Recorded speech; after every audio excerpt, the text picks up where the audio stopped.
Jews be Jews, and nobody's going to move us on Big Simon because we have the Rebbe behind us. So l'chaim, l'chaim.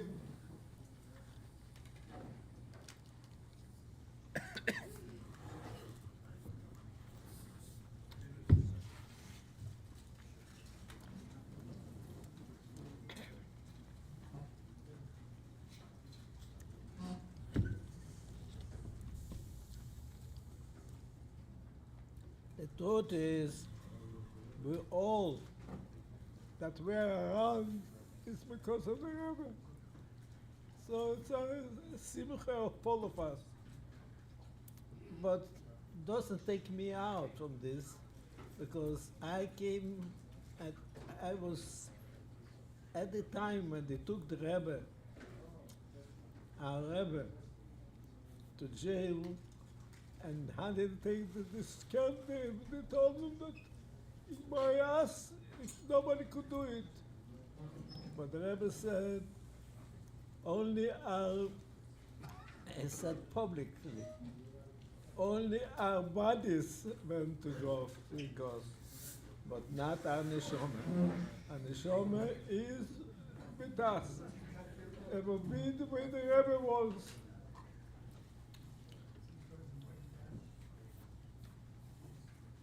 I just want to say this.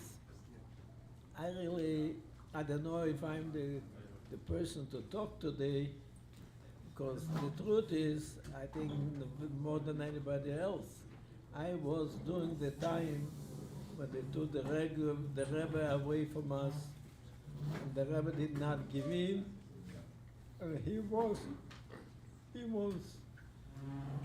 but yet,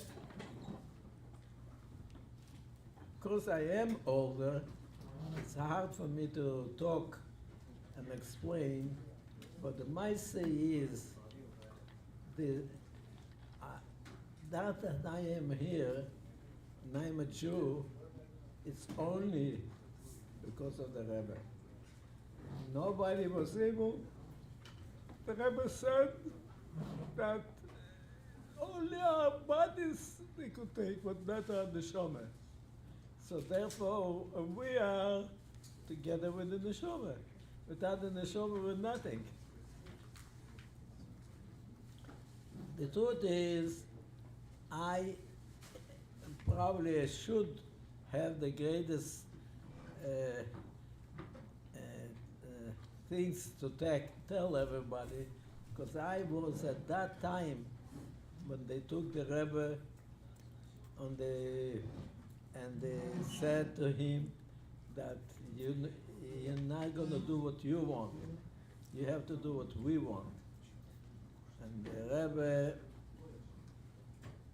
did a few things that outsmarted them, but in addition to that, he said once, openly and clearly, only our body was into the goyim, but not our neshamas.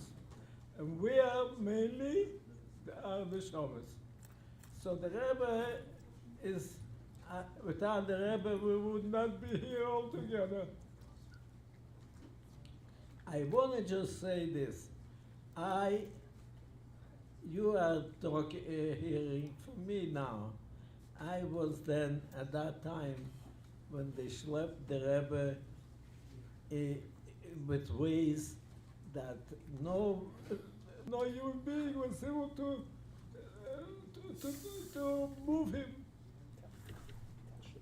He, even in the worst times, he says, the only ones, he came out publicly, he said, oh, the only ones that could do against us is our bodies.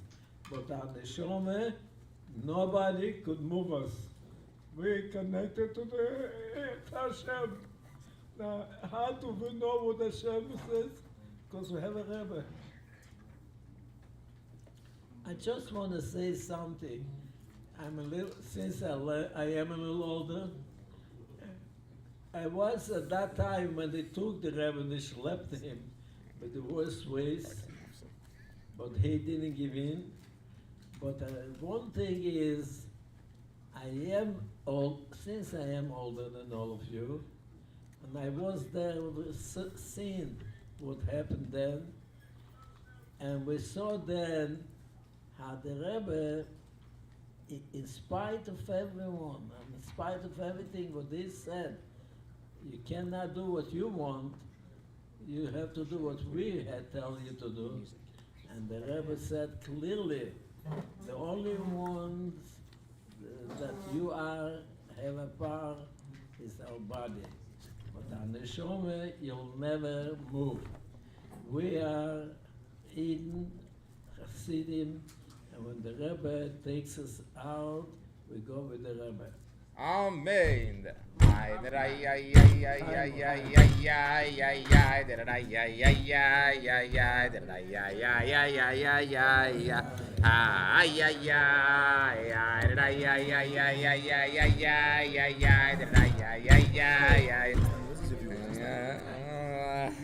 I said already.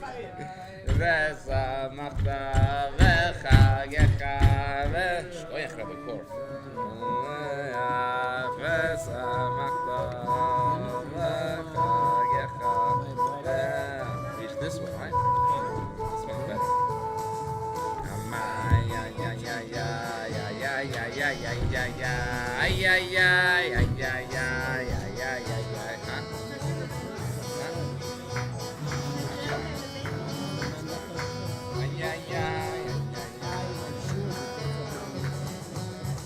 What?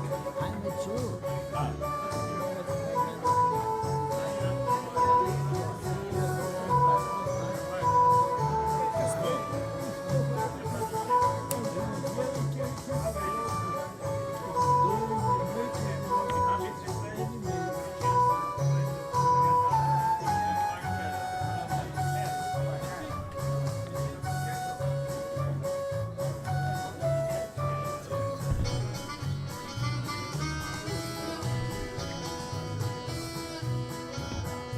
You're Myers, right? What?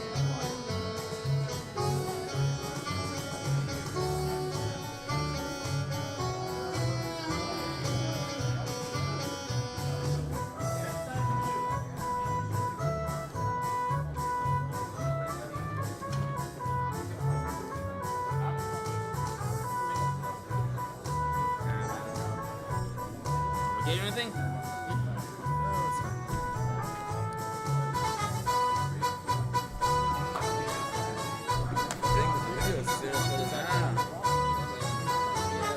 Very strong about this. Absolutely. Use technology for the good. Also, the women need to hear also. You win with him.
Yom Tov.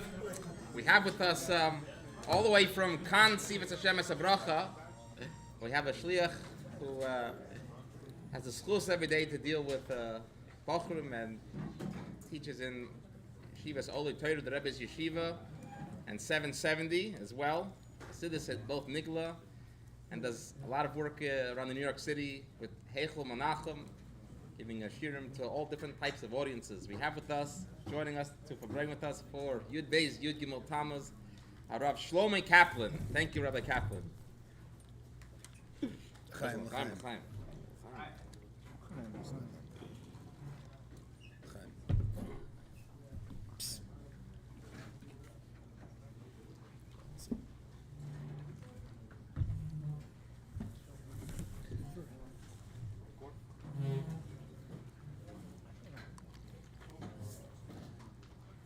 Before the first thing, always by Minach Chassidim, when it comes to a Chag HaGeula, a day, a Yom Tov like it Beis Tammuz, so the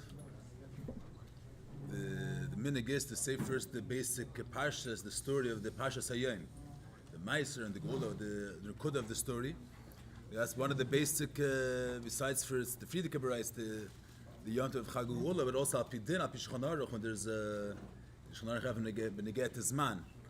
When you get to place, when you get to Makim, if someone meets a place that a nest happened to him, a Makim that a nest happened to him personally, so it's a chiyuv to make a bracha b'shvach, to thank the Eibusher for the nest that happened to him. And then the same thing is if there's a nes shenaseh Rabbi, so Al Derech said there's a special chiyuv, a special obligation to be mevarech and mahalot b'mishavech to the Eibusher, to thank the Eibusher for the nest that he did to Rabbi. So when it comes to a nest which happened to a Nasi Adair, we're all Yidden which learn the Friedeke Rebbe's, the Rebbe's Chassidim, we learn the. So it's Nest Shenaseh Rabbi, and it's also Api Pashtus, the Nest Shenaseh Rabbi, the Friedeke Rebbe's Mesiras Nefesh in Russia. If not for that Mesiras Nefesh, the Rebbe mentioned by Farbrengen many times that the fact that there was a continuation of Yiddishkeit in Russia, Bechlal, and then later the Friedeke Rebbe came to America and established Yiddishkeit in America. That came all of it as a result of Yud Beis Tammuz. So the fact that there's, like Rabbi Korf said before, the fact that we're Levidik Yidden connected to our Neshama, that's because of the Yud Beis Tammuz, because of the Gula of the Friedeke Rebbe. So it's Pashat Zman, when it comes this time of the year, so it's a Chiv Apidin for the Bim Shabeach, and to thank the Eibishter for the Nisim, and so you know they're always in Torah when there's a Chiv Apidin, any time Torah says there's a Chiv to commemorate something, to remember it, and to celebrate it. It's not Torah's emes. Torah's emes means that if Torah says to remember something, that means that idea is still existent, still exists. It's not just something that happened in the past, and we're just telling someone to remember something, to relive something, or to think about something that doesn't exist anymore. It happened years ago. And now you're just reminding yourself. Torah's emes is saying to remember it. It means that the idea is still active and is still the famous word of the Arizal. When you mention it, we sit by Farbrengen and we commemorate the story. We try to each one in his own way to take a lesson and to apply to himself what he could strengthen his own Avodas Hashem from the story of Yud Beis Tammuz. So that's V'nasim, the same Nisim, the same miracles that happened then in Yud Beis Tammuz and Yud Gimel Tammuz. So they're the same Nisim are Nimshach today, even without the Farbrengen. They like it comes to Beis Gimel Tammuz. So the Yarim are Nimshach, the same Nisim and the same Yeshuas that the Eibusher was Namshach then. The same thing is this day we're able to access these Nisim and Yeshuas that come al Maila.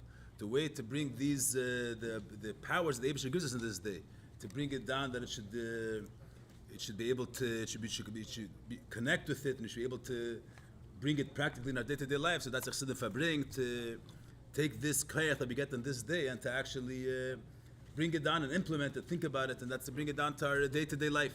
So just to mention the Nukud of the story of Yud Beis Tammuz was that the Friedeke Rebbe's time, the Friedeke Rebbe's Nesias, was a time that there was impossible, it was becoming very difficult and almost impossible to lead a regular frume Yiddish life. The schools you weren't allowed to have chadarim, you weren't able to have schools, and any religious jobs weren't legal in those days. So the sheikhet and everybody legally had to have a had to be registered by the Memshala. You have to do a certain service, a certain job.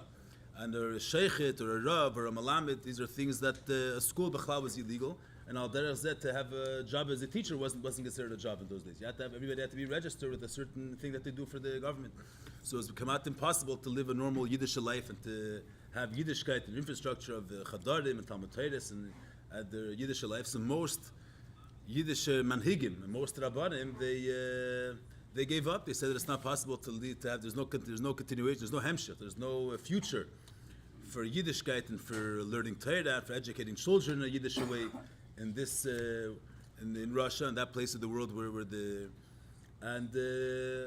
everybody tried to leave, tried to run away. All the manhigim and the rabbanim and the melamdim, those who were able to escape. The only one that stayed was the Frierdiker Rebbe stayed. The Rebbe brings a lesson sometimes like Avraham Avinu, that he was Echad Hoy Avram, one Yid that stayed with a Teikef or with an Akshanis, and the Frierdiker Rebbe was ran a massive network of holding. It was a whole system how it worked, but it was also Chabad Chassid, of course the Frierdiker Rebbe's Chassidim, that he sent them all around Russia to go to different shtetl, and each was a whole seder, how it was divided, the entire Russia, and each one had an area that he was achray, he was in charge of that, responsible for that area, to find out, to go to meet the different, all the parents of the go to a certain shtetl, and to go meet all the parents, and to find out how many children there are, and what ages there are, and to try to convince the parents to send them to the schools, to send them to the Chadar, and then to notify to the Frierdiker Rebbe how many, or there was a vad, to notify how many children you have in this shtetl, and we need to have a malamed for them. And the Frierdiker Rebbe would send the Chassidim, they were ready to be Meiser Nefesh, even if someone was caught, so it was something that, even before you were caught, it wasn't like you were able to provide normally, and it wasn't B'chlan, not in a regular Seder, but the Chassidim were ready to devote themselves, dedicate themselves to the Frierdiker Rebbe's work, so they would send, but there was a Ingerman or a Bacher, send him to a certain shtetl that he should teach this amount of children. The Frierdiker Rebbe would support the Malamdim. The Frierdiker Rebbe had a kuppah that he would support them, and that was a whole network with hundreds of chadarim, underground chadarim, hidden chadarim that he had in the entire Russia. And that Be'etzim state, the Frierdiker Rebbe's work continued, never stopped. There was never a zman where there was a hefsik of yeshivas and chadarim in this form and that form, whichever form it was, but there was always Yidden in Kehilis all over Russia that sat and continued learning Torah. That was all the Frierdiker Rebbe's work, to keep the Chadarim alive, to keep Yiddishkeit alive, and eventually there was the different details exactly how the arrest actually came to be, but the point was that they realized that the force behind all the flourishing of Yiddishkeit and the whole chayis of Yiddishkeit is coming from the Frierdiker Rebbe, so they arrested him at Tezvav Sivan Taprish Pezayin, and he was in jail for till Gimel Tammuz. Really, Rish Chedesh Tammuz, they told him that there's all Riches Apratim, the different details of the story. Frierdiker Rebbe himself wrote the Rishimas HaMaiser. He writes the many details of the whole story of the arrest and his redemption. But in Gimel Tammuz, he was notified that he's being released from prison, and he's being exiled to Kastrama, far away from where the Frierdiker Rebbe's family was, and where Chassidim were, where the Yidden were, Farbrengen, Shtetl, Kastrama, and that's where he's going to be exiled there for 3 years. And then it's an interesting thing that maybe we'll mention this part just to say the point of the general Shabbat Beis Tammuz. Then he was in Kastrama. He went to Gimel Tammuz, and he was there till he based every single day. Whoever was in exile, whoever was in under the government, his penalty was that he's in exile in a certain place. So they had to go register themselves every single day to make sure that they don't run away. They had to go to a certain office in that shtetl, wherever they were. The Frierdiker was in Kastrama, and they have to go to the office to register to show that they're here. They're not there. They didn't go anywhere. So in Beis Tammuz, it was a Tuesday, and the Frierdiker Rebbe went to register himself that he's here. And that day, all the offices were closed. There was a certain chag then, or a certain holiday in Russia, and all the offices were closed. And they told him there was one officer there, and he told the Frierdiker Rebbe that there's a certain he was notified there was a message came from Moscow from the government that he's freed. But since all the offices are closed, they can't give him the certificate that he's free. Can't give him the the official certificate that he's released from prison. So he's telling him orally that he's free, but on paper the Friedrich Rebbe was still in exile, was still under their control. Yud Gimel Tammuz, the next day, that's when the Friedrich Rebbe got the official certificate that he's free, and that's Yud Beis Yud Gimel Tammuz. The day is Tammuz Friedrich Rebbe's birthday. So that's when he was notified that he's free. That's when they made the decision already. From the government's point of view, the decision was made that he's free on Yud Beis Tammuz. That was only the decision. Till you get the certificate, you get the official document stamped that you're free. So they could have changed their mind, and there could be this and that. It still wasn't official yet. It still wasn't established on paper that he's a free and he's able to go back to his family and to continue his spreading chassidus and to do whatever the Friedrich Rebbe did till then. So the official certificate was given Yud Gimel Tammuz. So that's the Yom Tov Yud Beis Yud Gimel Tammuz. That's the whole goal of the Friedrich Rebbe was in a certain way, in a gradual way. For Gimel Tammuz was he was freed from prison, but he went to Galus, he went to exile, and then Yud Beis Tammuz, then Yud Gimel Tammuz. But the point is that that's the Yom Tov Yud Beis Yud Gimel Tammuz, and the fact that Friedrich was redeemed was simply a miracle, not according to the natural course of the way things work. So in Russia, it wasn't shaykh. If there was someone, and Friedrich Rebbe's stature, that he was the whole life of Yid, he was the pillar of the whole life of Yiddishkeit, and that the government was trying to fight it with all their might. And here they freed the Friedrich Rebbe, being full aware of who the Friedrich. It wasn't like the Friedrich, they didn't. It's not like in those 2 weeks the Friedrich Rebbe was. They taught him a certain lesson, and they felt like that they have a certain control over him, and he's not going to behave the same way he behaved. Before he went to prison, they showed him what they're able to do. The Friedrich Rebbe stayed with the same takeif, and they were aware of it. That the Friedrich Rebbe stayed with the same strength. Because in prison itself, the Friedrich Rebbe behaved in a way that he was there was no sense of lowering himself down to any of the obligations that a regular prisoner had to do.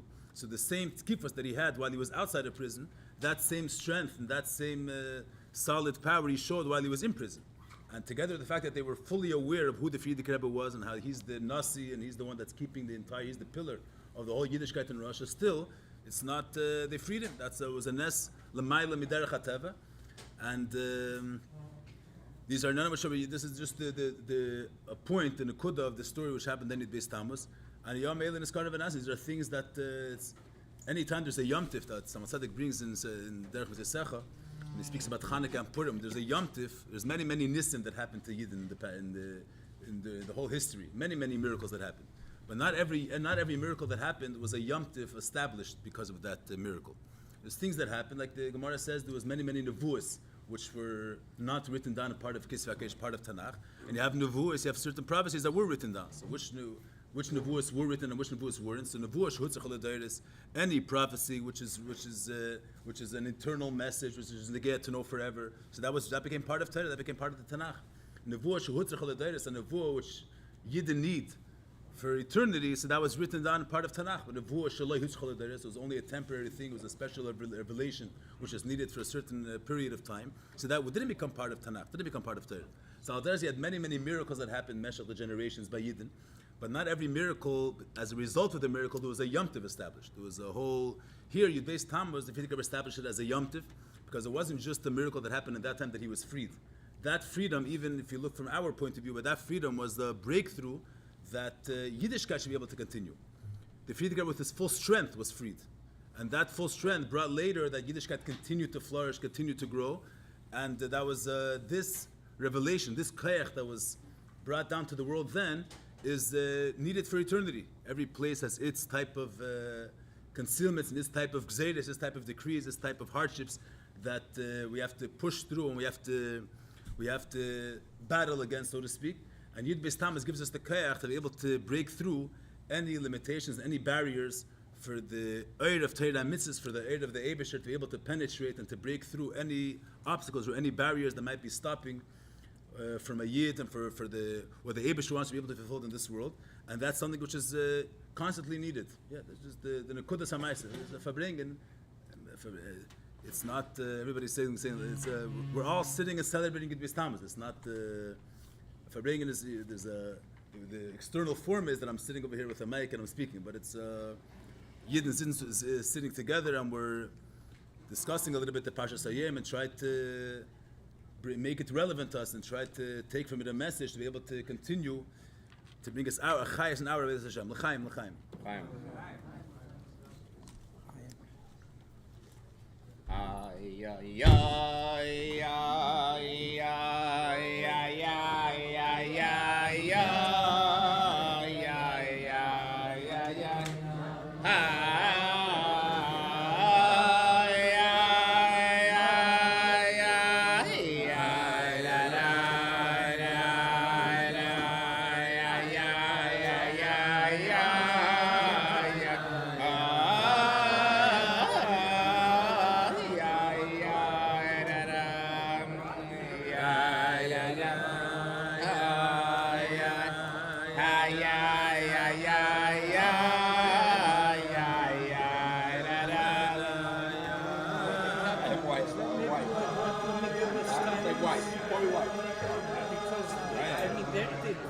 What's not again? That's it. Again.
There's a niggin that was composed, the Keshwet this Tammuz, was made before the Friedker was redeemed. But it was made with as a niggin that when the Friedker was going to be redeemed, that should be the niggin that should bring out the should be for the sake of the Geula, even though it was made before, but it was for the but the bitach and the Friedker was for sure going to be redeemed. So that's where there's a little bit of a tnu of merirus in the niggin. But it was made as a niggin for the Geula even before it happened. That's yeah.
Oh, thank you.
Chaim.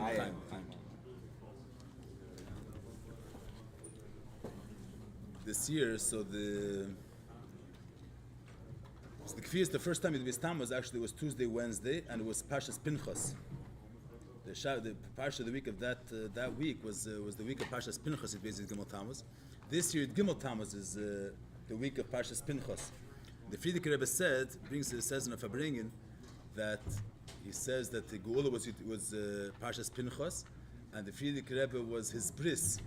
Getes Tammuz, and the year the Frierdiker Rebbe was born, that's Tafre Shmem, so his bris was also the week of Pashas Pinchas.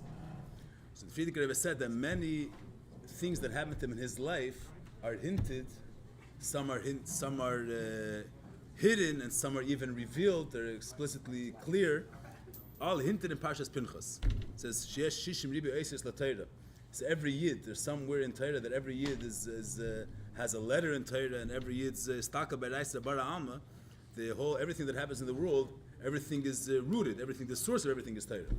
But the Frierdiker Rebbe says specifically, every yid has a chelik in Torah. But not every person knows which part of Torah exactly alludes and it relates to his story, to his personal tafkid in his life. But the Frierdiker Rebbe says that many things that happened to him in his life is connected to Pashas Pinchas, and his merumas behelim and megillah in Pashas Pinchas. That's what Frierdiker Rebbe says so just to mention one point that the Rebbe brings in the Sichos when they get to Pinchas. That's the Gemara says in Brachis. The Gemara has a whole sugya in Brachis about dreams. So one of the things the Gemara says there is that if someone sees Pinchas in a dream, pele nasale, a wonder is going to happen to him. As I state in the Gemara, if someone harayet Pinchas b'chaleim, pele nasale, a wonder is going to happen to him. Then the Gemara says later, if someone sees a pil b'chaleim, someone sees an elephant, so plois nasale also says a niflois nasamle. And if someone sees a multiple amount of pilim of elements, pili place of elephants, a pili play nasale, that's the Gemara says that. So Rashi says, why if someone sees Pinchas in his dream, Pele Nasale, that's a sign that there's going to be a wondrous, the Eibush is going to do some wonder to him. It's because by the story when Pinchas killed Zimri, which at the end of last week's parsha, the beginning of this week's parsha, so the Gemara says that there was many nisim happened. That's what Rashi says. Harbi nisim Nasale. When he killed Zimri, then, so there was the Gemara lists 6 nisim, 6 miracles that happened. The fact that Zimri didn't call for help. But the Gemara lists a couple of nisim there, miracles that happened to Pinchas when he killed Zimri. So the Gemara says 6 miracles. It says other places in Medrash it says that 12 nisim, many nisim happened to him when that whole story was done. The way he killed him, many different details. So therefore, if someone sees Pinchas in his dream, therefore a wonder is going to happen to him because Pinchas, many wonders happen to Pinchas, and therefore, if you see Pinchas in your dream, Pele Nasale. That's what Rashi says.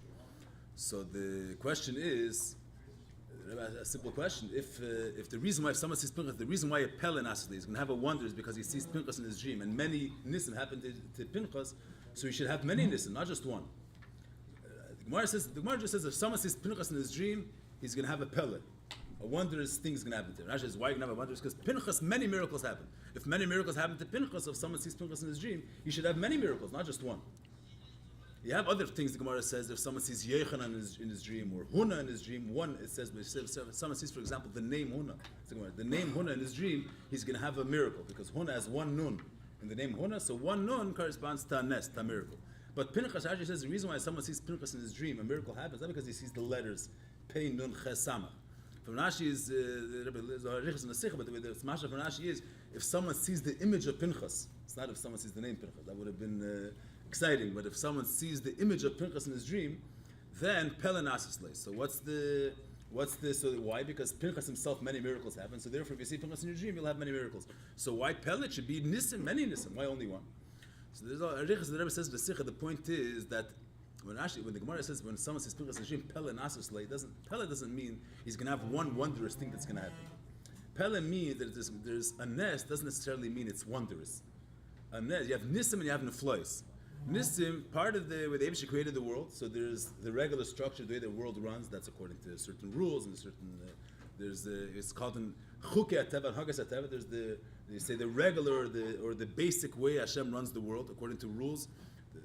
And then there is Nisim, there's certain things that are beyond the rules of nature. There's Kriyas Yamsuf of the Eibushter's for the sake of saving the Yidden, so then Havach Yam Le'Abasha, the Eibushter split the sea was a miraculous, higher than nature. But even a nest, it's not wondrous. Part of the way the world works is that usually it's on Hagas HaTeva, and Bizman Lizman, there's a specific need, and there's something which is a Yetzim and a Klal. There's miracles that happen. Now, the idea of a miracle is not wonder. It's not out of the norm. It's not something that's. It's not a phenomena that's. It's something that's. It's going to make us. It's a pele. It's not a pele because part of the lechatchila this the Eibush created the world is that usually the seder is that there's an Hagas HaTeva, the way the world works according to nature. But to begin with, mizman lizman, there's the Indian of nest. There's miracles. So the idea of a miracle itself, the idea of something happening not according to the rules of nature, it's not a wonder. Pele means that Pinchas was the phenomenon of Pinchas was something that was a wondrous thing happened. So that brings the Gemara brings about that nest. It wasn't just one nest that happened. There was a series of 6 miracles that happened. Every move that he did, and that's the Gemara mentions once to it. Every move that he did was a miracle. The Gemara goes through the whole system of how it worked, but the way he held a knife and the way every single detail. And the way the Yidden saw what he did, everything was in every aspect, in every inch, there was another nest. So he was a different type of phenomenon. It wasn't Pinchas is a pele. It's not just the regular. In other words, the regular seder that the Eibush created the world is that there's a seder of Chukei Shemayim V'Aretz, according to a seder of things work in a natural way. And then from time to time, when there's a special Yetzim and a Klal, the Eibush does a miracle. There's a miraculous behavior. Then by Pinchas we saw that to begin with, every movement of what he did was a miracle associated with it. It was something not of the norm.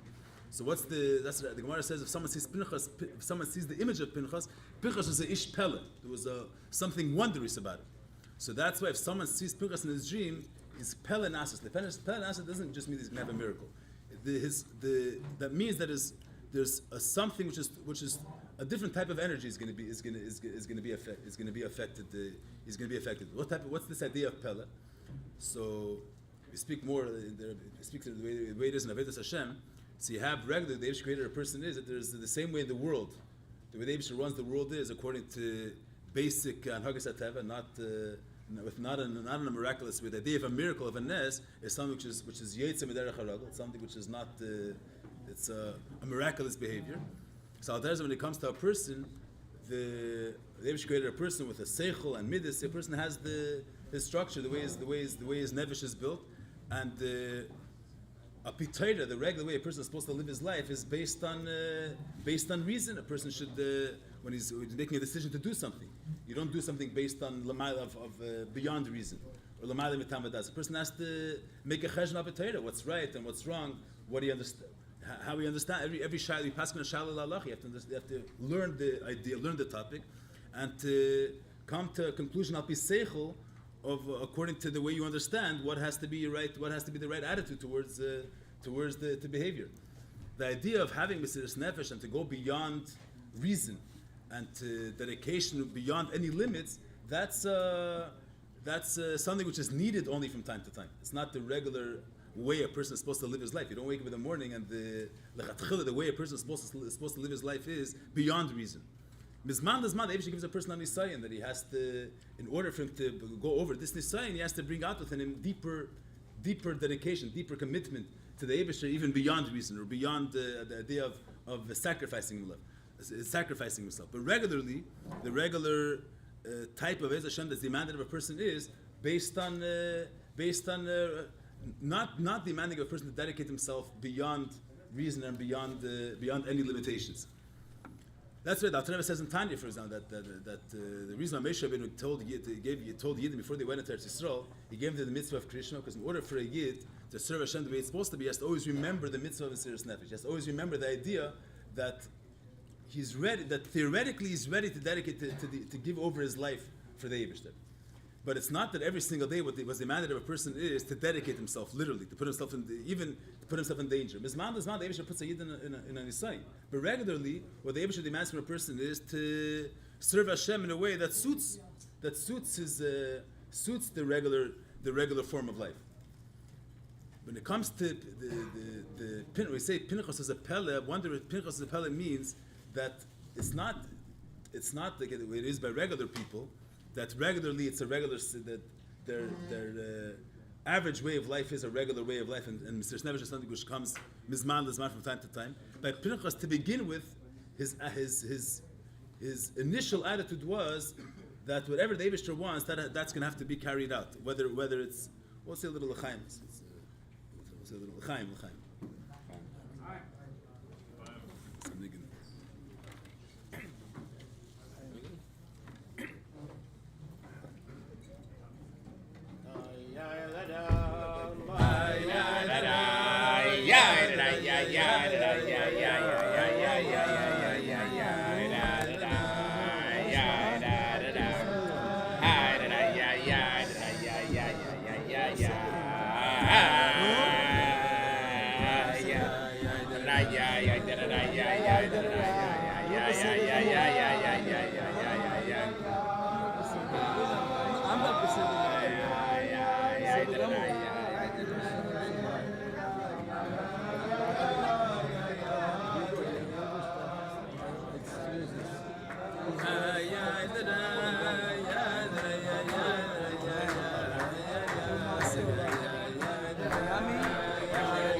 Aber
gewohnt, Verstanden.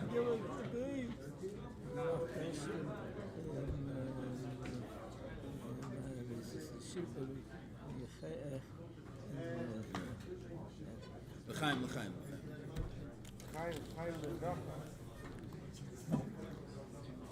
As I say, this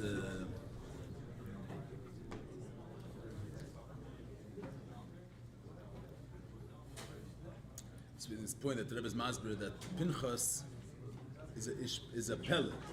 Pinchas b'chalein. Pinchas has to do with pele.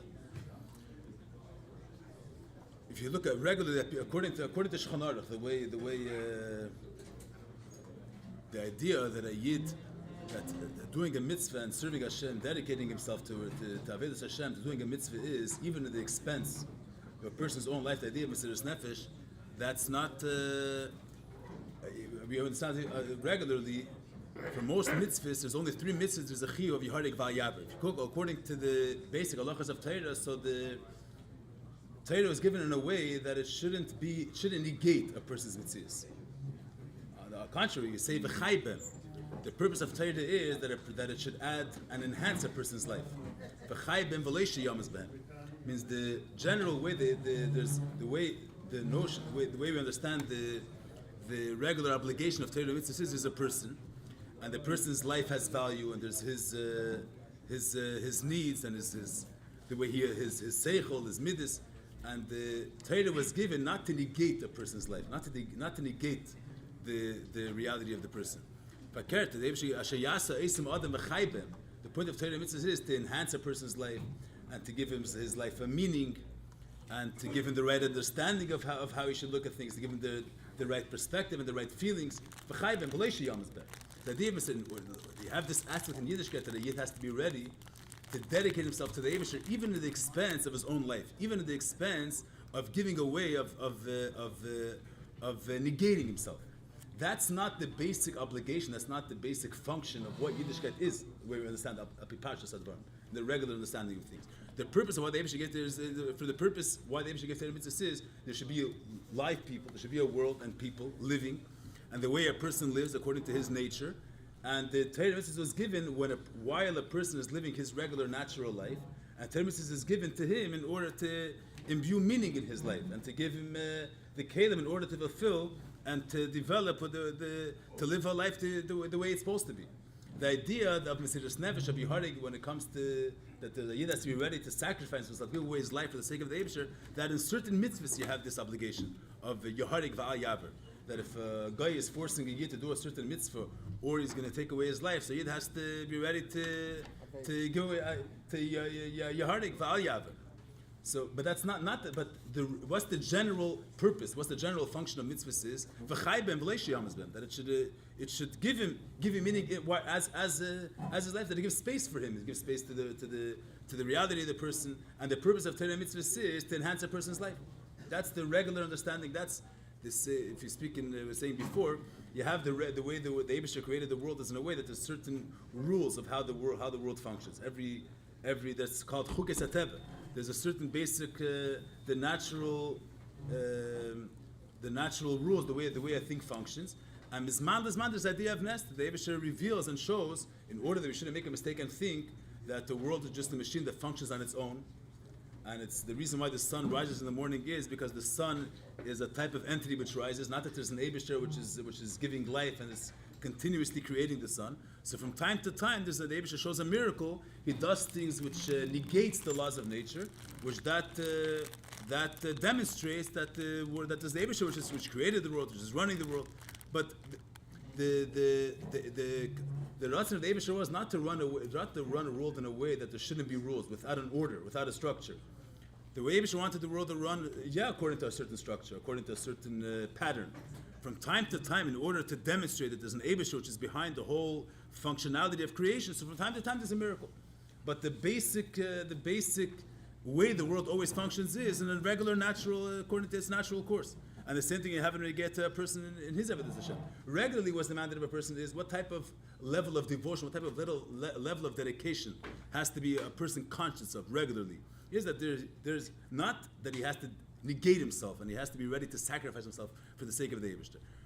According to the way we understand what type of attitude the Yid has to have, what type of attitude does Torah demand of a Yid is, the regular natural understanding is there's a person, and that's his life and his needs and his living a life the way he's supposed to live is a value in itself. And Torah mitzvahs came not to negate that, but to enhance and to bring in meaning into his life. From time to time, in order to bring out that the fact that we're serving Hashem is not just because it's good for us and for the sake of giving us to bring us meaning, but a Yid is dedicated to the Eibusher. So Mizman, a Yid has to demonstrate the fact that he's ready to dedicate himself, he's ready to negate himself, and even if it's going to cost his life, he's ready to give himself over to the Eibusher. That's the regular way of understanding the concept of Mesiras Nefesh. You look in Halacha regularly in Shulchan Aruch, the idea of Mesiras Nefesh is something which is not in the regular. It's Yetzim and a cloud. You say Yetzim and a cloud. It's an exception, out of the ordinary. The ordinary things is a person, and you learn Torah because Keim Chayenu. It gives meaning and it gives time. It's for something which is good for you. That's the regular emphasis, and it's something which you understand the value of it, understand the meaning of it, and you do it because it enhances your life. From time to time, we have to remind the Yid that the fact that Eibusher created the world is not just in order to enhance our life. It's for the sake of fulfilling his mission. So from time to time, we have to remind the Yid that he has to be ready to dedicate himself, even at the expense of his own life, to serve the Eibusher. But that's not the regular Seder. By certain Yidden, the Rebbe brings us from the get to Pinchas and the get to Friedrich Rebbe, that it's not that their regular life was, that Mesiras Nefesh wasn't a Yetzim and a cloud. It wasn't. From time to time, there was a massive challenge. And he has to bring out a level of dedication of sacrificing himself and putting himself in danger for the Eibusher's sake. He's ready and he's going to bring within himself out a certain level of dedication of Mesiras Nefesh. To begin with, the content of his life was to fulfill the Eibusher's mission. The idea that Torah mitzvahs is something which enhances a person, and that Torah mitzvahs is something which we could for a person himself, he could appreciate the value of Torah mitzvahs on our own personal level. That to begin with, his seder was, the way he lived was, that his life was fully dedicated to do what the Eibusher wants. And his own personal gain out of it or how it's going to enhance his life, that wasn't a part of the equation altogether. That was a pellet. That's not the regular chiyuv which is demanded of a regular yid. It's a teira al reif tadaber. The regular chiyuv that is demanded of a regular yid is that he should. The pasuk says when the Chumash, when you have the Shaila, the Ben Chacham, the Chacham asks, Ma ha'idus v'chukim ha'mishpatim. So in the Agadah you have one answer, but in the Chumash itself, when the pasuk brings the Shaila, the Ben Chacham, what's the purpose of all this Torah mitzvahs? So the answer which is brought in Torah is Vaysavein Hashem Elokeinu Lasis Kol Chukim Ha'elu Liyiras Hashem L'Toiv Lanu Kol Hayom. The Eibush should give us mitzvahs for the sake of. We should remember that the Eibush created the world and there's a purpose. We should remember Him, and we should know that it's something which is also good for us. This is the true ultimate good, is a yid serving the Eibush. So the Torah L'Reif Tadaber, the regular demand of a yid is not that he should live with this notion constantly that he's ready to sacrifice himself, negating his own life for the sake of the Eibush. Regularly, it's v'chaybem that the Torah mitzvah is something which enhances a person's life, and learning Torah, learning Nigla, learning Chassidus, and davening is something which is it's good for you. You could see the value of it. You could appreciate the value of it according with your own seicham, with your own understanding. You could appreciate and see the value and the meaning of these things. That's the regular mizman l'zman. You have to remember that a yid's dedication is not limited to what suits. To only do learning or only doing things only because it suits him, only because it's going to enhance his life. He has to remember that he is dedicated to the Eibush beyond, even if it's going to be in the expense of him having to sacrifice himself. That's mizman. That's from time to time. The Frierdiker Rebbe, this Rabbi is going to get the Frierdiker Rebbe. The fact that the Frierdiker Rebbe and Pinchas have a connection is that the Frierdiker Rebbe, his whole life to begin with, his life was his idea was to do what the Eibush wants. Whether it suits him, whether it's not that it was a self that he had to sacrifice. It brings one of the sikhs. It's not that it was regularly or in the he had his own life, and from time to time he had to dedicate himself and go beyond to sacrifice himself. To begin with, the only thing in the only value that existed was fulfilling the Eibusher's mission, fulfilling the Eibusher's ratzon. There brings the Maimer of Basilagani, the famous the first Maimer the Rebbe said. There brings one of the Mamar, the Frierdiker Rebbe said, the first weeks that he was in America. The Rebbe brings the Maimer of Basilagani, Tafshin Yir Aleph. The Rebbe emphasizes in the Maimer that it's something the Frierdiker Rebbe said, "Betchilas ba'il America." In the first weeks that he came to America. The Rebbe's madgeshit because it has the Rebbe saying this point is somehow relevant dafke to his coming to America. But the Rebbe says, what did the Frierdiker Rebbe speak about in a Maimer Betchilas ba'il America? In the beginning, when he came to America, was the mile of Avram Avinu's Aveda over Rabbi Akiva's Aveda. That Rabbi Akiva was always searching and always yearning to come to the level of sacrificing himself for the Eibush. He was yearning to get to this level of ultimate devotion, ultimate dedication to the Eibush. Avram Avinu, l'chatchila, to begin with, wasn't thinking about what level of dedication where he's holding, what level of devotion he's holding. Which his focus was, there's an Eibush which created the world. He has a mission, and his only focus was fulfilling the Eibush's mission. What level of dedication he's holding by that wasn't part of the. This wasn't where he was holding. That's the Rebbe called. That's Pinchas. It's the same idea of Pinchas was if according to the regular way a person lives his life, that he has a person has his own. A person has his own dal damas. You have your life, and you have the obligation the Eibush obligates you to do. Here, the story that Pinchas, what he killed Zimri, al pidin, there was no obligation for him to do it. It wasn't his business. It wasn't his shevet, and it wasn't his issue. No one called him to. He wasn't the nasi, and he wasn't the leader of the generation. It wasn't part of his obligations to do. But by him, it wasn't about what my obligation is. What's my duty? By him, his life, the value of his life was that whatever is negeh for the covet of the Eibush, whatever is negeh for Kiddush Shemayim, whatever the Eibush wants. So he's there to fulfill the Eibusher's mission. It wasn't about what's demanded of him and where he has to. To begin with, his focus was the only value that he had was just that the Eibusher's will, his mission should be fulfilled. So Al Darza everything's going to get to the Frierdiker Rebbe that the idea of a Mesiras Nefesh, it wasn't just that it was a time of Russia, there was a certain need to sacrifice yourself and to be and to in order for to keep Yiddishkeit the way it's supposed to be, you have to be ready to negate his comfort and to be able to sacrifice himself for the sake of Yiddishkeit. By the Friedrich Rebbe, to begin with, the whole shtel of his life, the only value that existed in his life was fulfilling the Eibusher's will, fulfilling the Eibusher's mission. Whether what's gonna be with his life, that wasn't a part of the equation. That's what it brings. But to get to connect the connection between the Friedrich Rebbe and Pinchas. This is speaking about the figure brings in the letter of Beis Tammuz that lo eisi belvad gala kadosh baruch hu, but it's bekol asher b'shem Yisrael yuchuna. This derech of a yid's that his only value is fulfilling the mission, fulfilling the Eibusher's will without bringing himself, without bringing his, whether it suits him or whether it's gonna enhance his life or not. But the value is fulfilling the Eibusher's mission itself. That's something that Rabbeim, by them living a life that way, gave us the ability to be able to be aware of this type of serving Hashem, and to be and to take chayes in our way, wherever we're holding from this way of serving the Eibusher. L'chaim, l'chaim. So, the question is, what about us in our times? Where's the Mesiras Nefesh? How do we have? Careful what you tell him, because he's going to do it.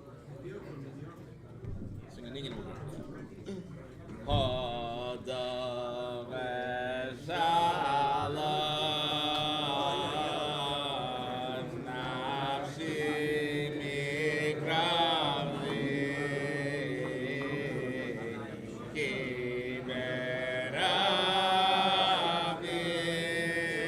Hayulim Adi Hodam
Nice,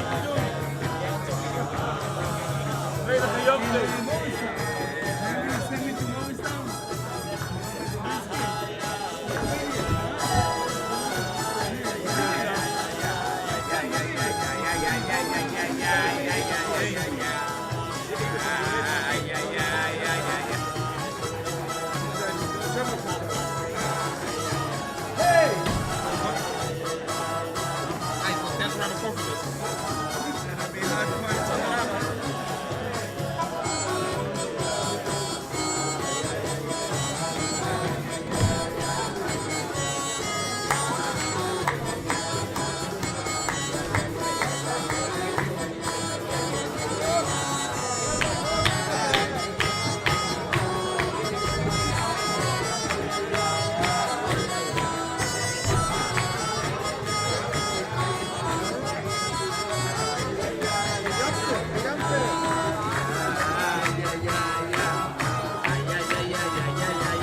Rabbi, work.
Takes me time to get used to the island.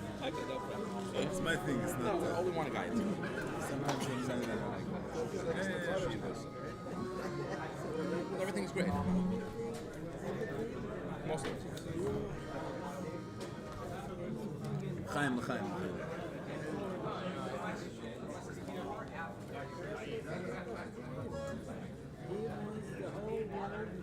No, the nigga you want.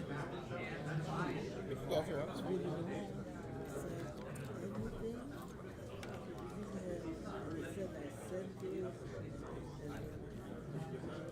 Now, the Rebbe brings a Tanya that says, "B'tchila, olav machshava liber Israel midas adin." To begin with, the Hashem planned to create the world only just with midas adin, just with the attribute of concealment, midas adin. Ra she'ena elam eskayin. The Eibush, that Hashem saw that the world is not going to be able to exist, to function, and to be able to have a long term. It's not going to work. So shittif ima midas arachmis. So he decided to involve in the act of creation not only with Midas Hadin but also with Midas Harachim, with the attribute of mercy. So how's Alter Rebbe explained it in Tanya? That's the Medrash. Tchila all of Machshav Nivus Midas Hadin. The Eibush Lechatchila planned. Hashem's initial plan was to create the world just with din, judgment, with stringency, and then he saw that it's not going to work. So therefore, he decided to mix in a little bit Midas Harachim, the attribute of mercy, and to be more accepting, and to be more forgiving. That's the simple meaning, the simple translation of the Medrash. But Alter Rebbe explains in Tanya that Midas Hadin means that the initial Olab Machshava, the initial thought, the initial plan was to create the world in a way that the world should seem as if it's a full independent existence outside of the Eibusher. There's the outside of Alakus, outside of the Eibusher. What it means to speak about relevantly to the way that we look at things. We have Torah and mitzvahs, and Chassidus. So Chassidus brings out a certain objective. Why the Eibusher created the world? What's the purpose, and where we're heading to, and where I'm just bringing out one aspect of the idea. But the Chassidus brings out, that Rebbe explains at length in Tanya, that the Eibusher created the world for the sake, for there to be a derivative that this world should become a place which should be godliness should be revealed within every single creature of this world. That's the purpose why Hashem created the world, and that's going to be fulfilled when Mashiach comes. And the whole Aved Avayid, the whole fulfilling of Torah and Mitzvahs is all to come to this end result, that this world should be a place which should be godliness, the Likus, should be fully revealed within this reality. And that's the Alter Rebbe explains in the Tanya. We have the same thing that the Rambam says in the end of Sefer Hayah. The Rambam brings the end of his halachas is that when Mashiach is going to come, it's going to be vivid in every single creature, that it's all created for the sake of bringing out Hashem's glory, Hashem's greatness. The pasuk says that the Hashem's glory is going to be revealed within every single aspect of creation. And the Rebbe says, Tanya, the purpose of doing a mitzvah, every mitzvah that we do, every Torah that we learn, is all for the sake of bringing that this world should be a place which godliness should be revealed in this world. That's what it says in. So you have on one hand, that's the way when you learn in Torah and in Chassidus, the way it explains what's the journey and what's the purpose of creation. And then there is a Yid looks the way we live, the way a person experiences life, and he looks at the world the way he looks at it. The way a person might look at the world and might doesn't see how doing mitzvahs is making the world a more refined place and bringing godliness more, making the world more of a vessel towards godliness. The way we look at things, we don't see the way the Alter Rebbe describes what the purpose of creation is and how the journey is working. When we look at this world with our own personal vantage, the way we see things, where the Rebbe's lashon is with our fleshik, with our physical eyes, the way we see it is a world that's functioning, and sometimes there's this power is victorious. Sometimes different powers are victorious. We don't see this type of journey and this type of track. The way Chassidus explains where the world is going and where we're holding in this world, we don't necessarily see it when we observe creation from our point of view. That's Hakhel. David created the world. His initial thought was, his initial plan. That doesn't only mean that it was an initial plan and then he changed his mind. That was when you look at the creation, you look at the world in its first glance, it seems to be contradictory to what we learn in Chassidus, what we learn in Torah, what the world really is, and where the world is really heading. The initial reaction, the initial attitude is Midas Hadin. The world appears itself to be and gives us an impression opposite of what the way Torah explains to us where the world is heading, where the world is going. That's B'tchila. B'tchila doesn't just mean he thought one way and then he decided something else and then we forget about the way it was to begin with. It's not an idea of time. B'tchila means to begin with, the initial impression that the world gives to a person is that there's a world that runs, that if you're the people with more power are more effective and they're the ones dominant and they're the ones that are in control. And someone that's just doing, someone that doesn't have power, someone that's just doing a mitzvah, and someone that's just sitting in his house and putting a penny in the pushka, you don't see it with our physical eyes. We don't see that it's having an imprint, it's having an effect, it's having some historical change on the trajectory and the way the world, and bringing the world closer to making it a vessel, to making it a keli that God should be revealed in this world. The way we look at it is, from our point of view, is that who is able to make an imprint, who's able to make a change on the way the world works, who's able to have an effect on society. People with power and people with this ability and that ability, or these me and this power and that power, they're able to make an effect. They're able to make an imprint on the world. But a yid, which doesn't have any major keiches, doesn't have any major power, doesn't have any major control. He's not a big macher, but the fact that he puts on tefillin in the morning, or the fact that he wakes up a little bit earlier to be on time for a minyan, or to say krishma on time, or to put a little penny in the pushka. In the initial sense that we have is the first impression is that this is not something which is making an imprint, which is bringing the world closer, making the world more of a vessel to God, and it's bringing the world closer to its ultimate goal. That's one thing. A person also doesn't necessarily sit with us naturally. That the Eibush created the whole world with all the Umasailam and whatever is going on in this world for the sake of making this world a place of Direh V'Tachtainim. Sometimes the initial impression that the world gives to a person is opposite than the way Torah and Mitzvahs, the way Chassidus looks at what the world is and where the world is heading. Same thing when it comes to when it comes in relation to a deed that a person does, in relation to a person's behavior, that our impression of the way we evaluate things is the initial evaluation is opposite and not in sync with the way Torah evaluates things that we do. We're putting on tefillin, we're saying Krishma time, davening with a little bit more intention, because every yod inish benafshi is the expression of Chassidus. A person could make to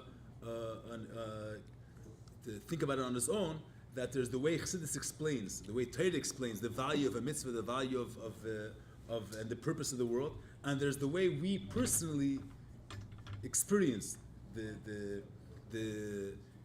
where the world is heading, the way we personally feel about an act and a good deed that we do. That's the initial way the world is created is that it's not in sync with Hashem's vision, so to speak, with the true reality of what the world really is.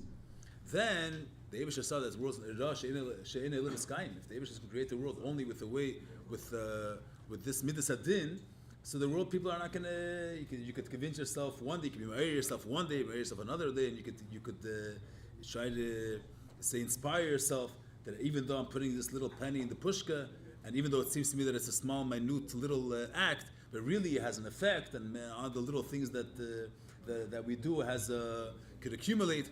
But that's a person could tell himself these things, they could explain himself these things. But Rosh, the Eibush saw that that's not. There's not in long term. A person can't continue with a chayis, with life and with passion to fulfill doing the Eibush wants, just with convincing himself that this is his initial natural understanding, his initial natural instinct is that people with big power and people with different qualities, they're able to affect and they're able to have an imprint on the world. The fact of him putting on tefillin with a little bit more intention is something which is vital for the Eibusher, and it's vital for the world to come to its purpose, to its ultimate goal, is something which we don't see it, we don't sense it, we don't feel it in that way. We could believe in it, and we could inspire ourselves, tell ourselves that it's important. That's Rosh. It's not going to work that way. In order for a person to have a chayis, I've spoken many times, it's not enough. You have say a mashal. You're going to send two nations fighting. You're going to send the soldier on the front, and the soldier is going to feel that he has no way of winning this war. The other side is much stronger than this side. The opponent are much stronger than the side that he's fighting for. But since he's a citizen he's a soldier of that country, so he has no choice. He has to shoot. If the soldier's not going to go with the conviction, with the passion that he's able to be victorious, that he's stronger, and the purpose that he's fighting for is stronger, and he has the ability to win, so it's not going to work. The Rebbe says the same thing in Tanya, Perek Chavav, and the Rebbe speaks about the importance of a person always being besimcha, and never being worried, and never being down. That a person can have all the abilities in the world. That brings this mashal. Shtei anashim which are nechamim zalzeh, two people which are fighting each other. You can have one which has more power, he's able to overpower the other one, but he doesn't. But he's not interested in winning this war. Or even if he's interested, he doesn't believe that he's able to win. He thinks that maybe the other one is stronger. He's not confident with the power that he has. Even though he has more power, the other one is going to win. The one with more confidence, the one with more conviction, the one with more certainty that his purpose is important, and that he has the ability to fulfill his mission, that one is going to be successful. That he's going to be the one that's going to win, not the one that has more power. The Alter Rebbe says, why is it so important for a yid to have simcha in Beis Hashem? Why? The Eibush is a shchon aruch. You have to put on tefillin every day at a certain time and say Krishma. You have to do the whole. Why is it important that a yid should serve Hashem with simcha, with up? He should be optimistic. He should feel that he should be confident that he has the ability to win over his yetzer, and he has the power to win over his yetzer. Why does it make a difference to us what his attitude towards his yetzer is? A person might. What do we mind if a person thinks that his Yitzhahara is stronger than him? He has no way of over battling his Yitzhahara. But the Eibusher told him that he has to put on tefillin every day, so he puts on tefillin. Why does he have to feel confident that he's able to, every time he puts on tefillin, that he's giving a deadly slap to the Yitzhahara? Why does he have to feel that? The Alter Rebbe says, if you're not going to feel that, if you're not going to have the confidence that you're stronger than him, and that your purpose is the mission is that a person should make himself, that he should be he should be a keli for good, a keli for elikus. If he doesn't have the confidence, he has the ability to do it, and the importance of the mission, and the fact that the mission is able to be fulfilled, and that he has the ability to do it, he's not going to win. It's not enough that you have the power to do it. You have to have the confidence. You have to have the oomph and the certainty that you have the power. Then you're able to overwin the other. That's what it says in the beginning of Perek Chavav, chapter 26 in Tanya. That if a person has any sense that maybe the Yitzhak Bahamas Yitzhahara is stronger than him, he's not going to be able to overpower the Lu'umazah, the Yitzhahara. But the same thing is when it comes, that's in a person in his own personal battles that a person has to go through. But the same thing you speak about in general, when you speak about the outlook of how we evaluate where the world is holding. As a Yid now are quite a couple of years in Golus. So we learn in Chassidus that the purpose of being a Golus is, the whole purpose why the Eibush sent the Yid in Golus is for the sake of Shetais Fale and Gedim, in order to purify and to elevate each aspect of this world. That's what's explained, and we're holding by Ikvas of the Mashiach, and we're finishing the last bits and pieces, and the world is already in a state that it's ready to receive the revelation of Mashiach, the Gula of Lasid Lavi. But that's the way the Chassidus explains where the world is holding. But what do we feel when we're doing our Beis Hashem? A person's natural, the initial sense, the initial sense is that the world is the world functions the way it functions, and the Lashon says in Gemara, Derech Hashem Slacha, the one with power, he's the one that has an effect, that he's the one that has an imprint, and the little Eidla Yid sitting in his corner doing a mitzvah and putting on tefillin, we don't see the major effect and the major thing that he's accomplishing with it. This is the day Hashem created the world. But all of Hashem means that the initial way Hashem created the world is in a form that it doesn't suit the way Torah and Mitzvahs views and the true reality of what the world is. That's Eilam Lashon Helen V'Hester.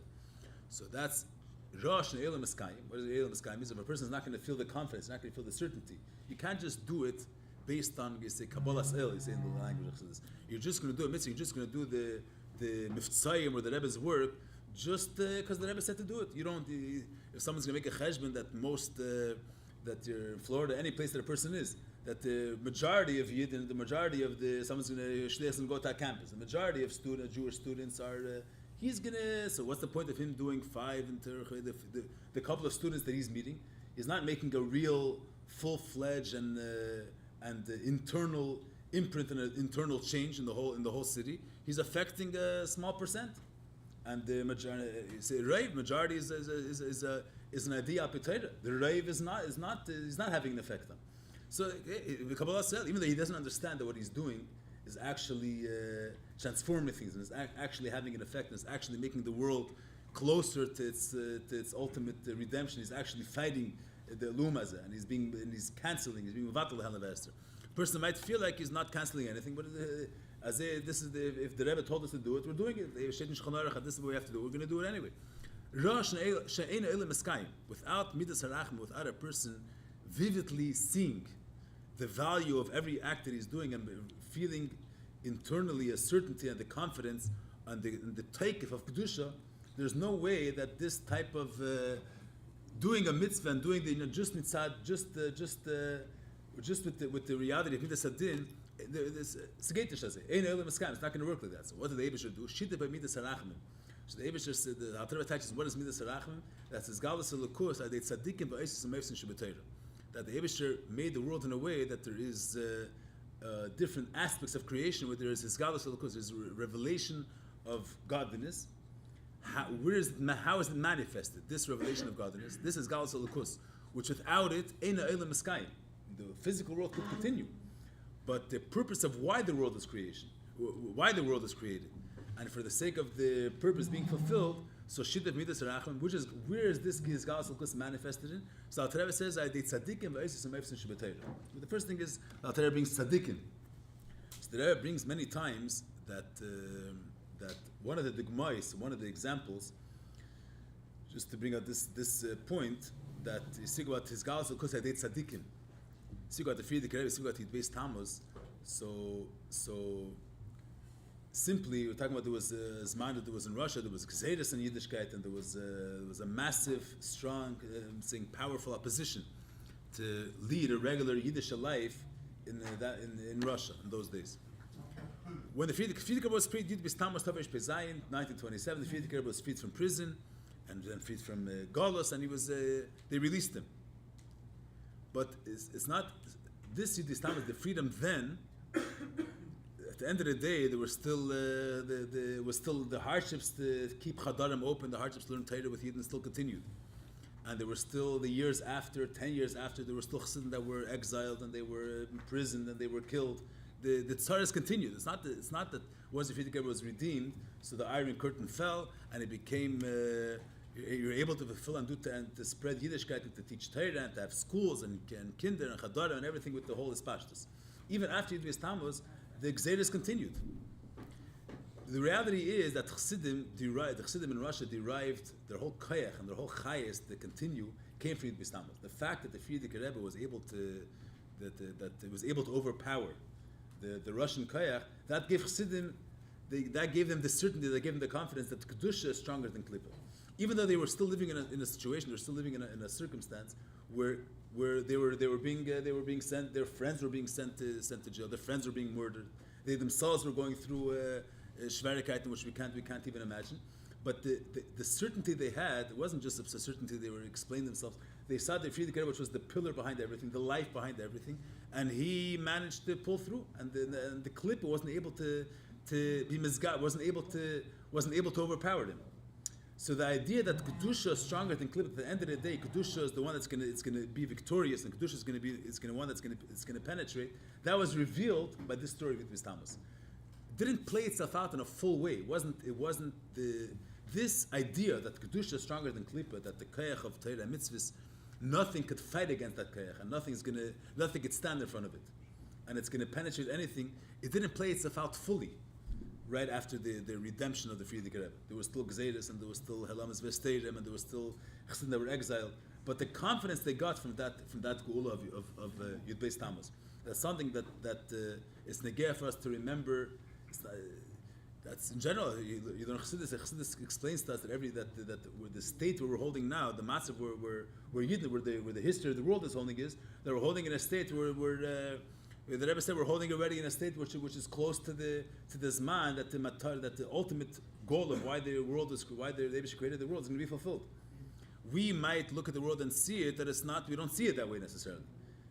In the same vein, when they were in Russia then, and even after the Friedrich Rebbe was the worst and the toughest time that Chassidim had, were after the Friedrich Rebbe was released from prison. That was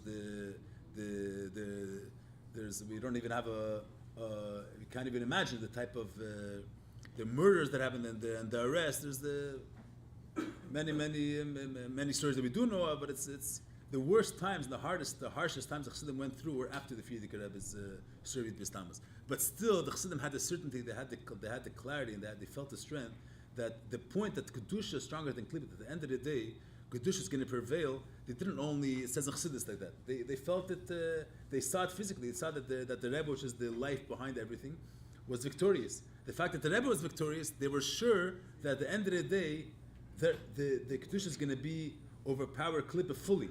And Chassidim are going to be able to be like Chassidim in public. First, the Rebbe penetrated the darkness. And then, until it played itself out, that penetrated the darkness in the sense that the Iron Curtain generally took a couple of years. But the certainty we have to have even before the Iron Curtain falls, but the certainty and the confidence and to the faith and the trust and the power of Kedusha, the power of a mitzvah, that we have to have even before the Hell of Esther is battle. And the same thing is, that's the Irad that we have to take from Beis Tammuz. The highest that we take from Beis Tammuz is that regardless of how much a person is, the way the world and the way he sees, the impression that he has on the darkness of his own whatever a person goes through in his own life, or the way he views the world, we have to know that Kedusha is stronger than Klippa, and that at the end of the day, this redemption, the fact that Friedrich Rebbe was able to penetrate and to be able to overpower this darkness, that's the sign that whatever's going to happen in continuation after that is just playing itself out. It's from the Iker, from the Shaidish, from the Nasi, it's going to play itself out to the Anafim, to the offspring, the Chaim.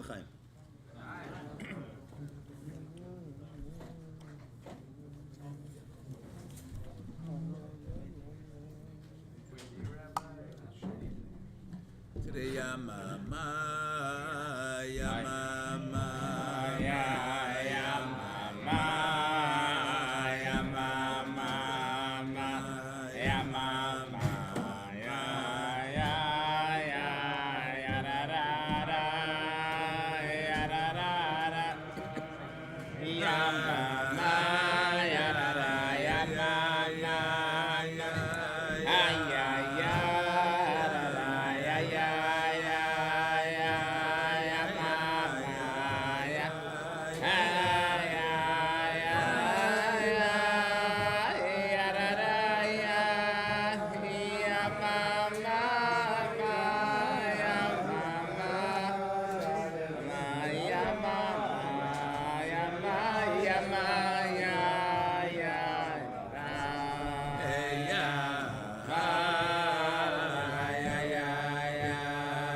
Come a little closer, please. A little more Hamish.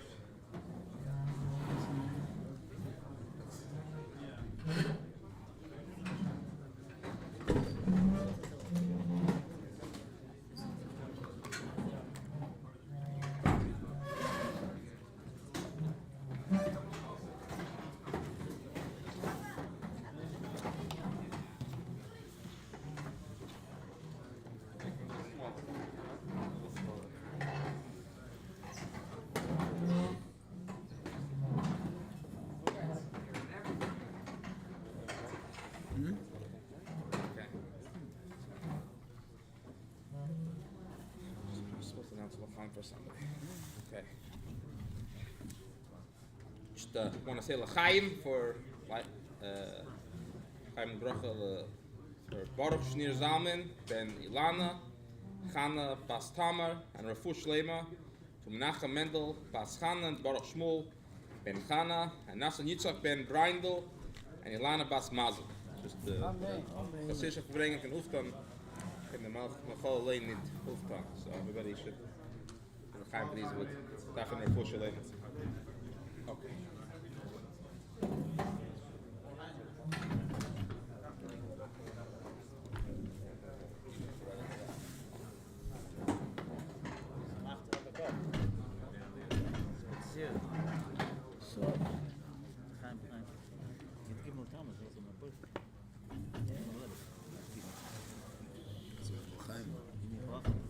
You give me a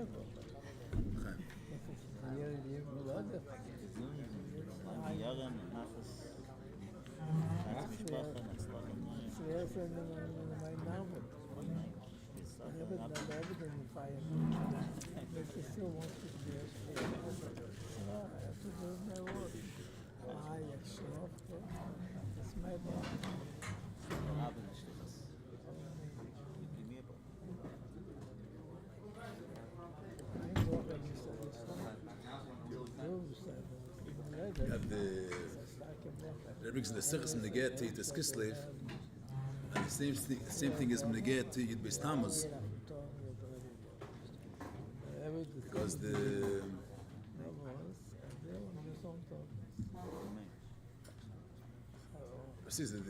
there's different there's different ways the Rebbe explains, but the point is that the Frierdiker Rebbe is Geula. His gabrus of kedusha over klipa that happened then wasn't stam as that's a part of the gilui of the achanav to the Baal Shem Tov in general. The whole gilui achsidus was already there was a famous mashal that's brought it's brought from the already Tamidei Baal Shem Tov. They have a mashal that's brought that you have someone that's traveling from one shtetl to another city, someone that's going on a journey from one shtetl to another shtetl. So in the olden times, they worked is that where people lived in the cities, in the shtetlach, so there was still light. There was lights. There was able to see what's going on in the city. But on the roads, on the highways, there was no lights on the highways. People didn't travel by night through the forest. So in the night, there was in the journey, and the way is dark. In the villages, in the shtetlach itself, there was lights at night to bring light to the city. You see, if someone's traveling from one city to another city, from one village, so at the beginning, when he starts traveling out of the city, out of the village, there's still light that he has, not from the journey itself, from the light from the city where he left from is still there's still light that emanates from the beginning of the journey. The more he goes further away from the village that he left, the light gets dimmer and dimmer, gets darker and darker. Then he goes more into the journey, it gets darker and darker. Then it gets he gets to such a distance from the original village that the light that came from the original village is not seen anymore. But then the more he travels, after a while, he starts seeing a new point of light. And the more he gets closer, the more he gets more into the journey. There's more light and more light. So that light is not the light that comes from the city, the village that he left from. That's the light that's coming from the village, from his destination, from the village that he's coming to. You say a mashal that you had was Matan Torah, the main part of Torah that was revealed when the Eibush gave the Torah to be given to Matan by Har Sinai was Nigla Deraisa, the revealed part of Torah. And that, the ultimate revelation, the highest level of revelation was Matan Torah by Har Sinai, Moshe Rabbeinu. That he learned to use Abraham Moshe Rabbeinu was on the mountain for 40 days, 40 nights, And the Eibishter himself taught him the entire Torah Shabbal Peh. Nigla Deraisa. When he gave it over from one generation, he gave it over to Yeshua. Yeshua L'Skenim, Skenim Nevi'im, Asker Sagdela. But it was all a system of the more the generations passed, the less degree of Gilei L'Kus, of revelation of the source of the Torah, of the Neisna Torah, of the godliness that was Moshe when he received the Torah. The Eibishter himself was the one. Moshe Gibel Torah Sinai. The Eibishter himself taught him the Torah. So he revealed it. He received the Torah in the highest form possible. The more the generations get further and further away from Matan Torah, from Har Sinai, so the kedushas Torah, or the godliness which is from the source of Torah, the Neisna Torah, is less and less revealed, and that's it, isn't it? First, so even before the times of the Tanaim, but they now that argue Moshe Rabbeinu, because Moshe Rabbeinu received the Torah from the Eibishter directly, and later generations are now that argue with Moshe Rabbeinu. Locha Moshe Rabbeinu heard from Hashem. There's no dispute, and the part of the Yud Gimel Ikrim, part of the 13 Ikrei Amunah is that Moshe Rabbeinu was the Mifchar Mina Anushi. He's the highest and the most perfect level that a human being is able to get to. He had the highest level of union of being a receiver from the Eibishter himself, from Hashem himself. The more that the generations continue, the more that level of being a Mekal, being a recipient from the Eibishter himself, from Hashem himself, is less and less.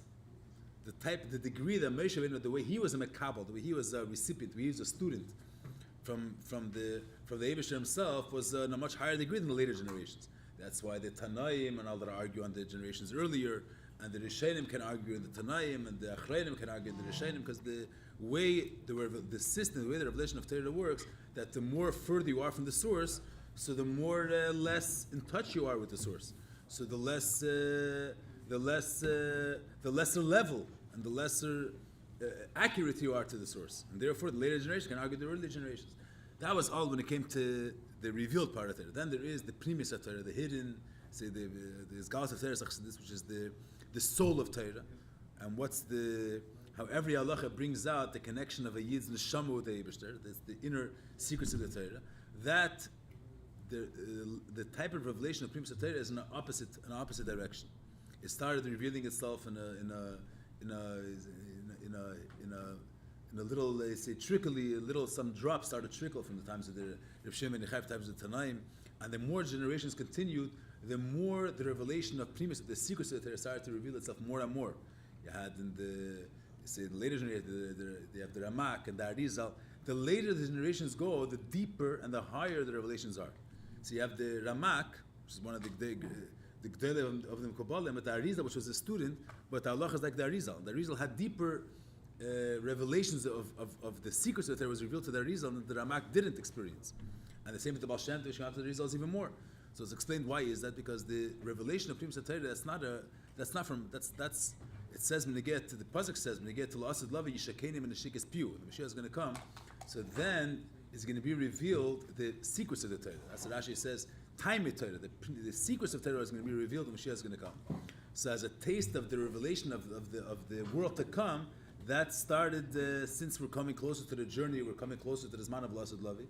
So the more and more the light of which is from our destination is starting to shine in this time.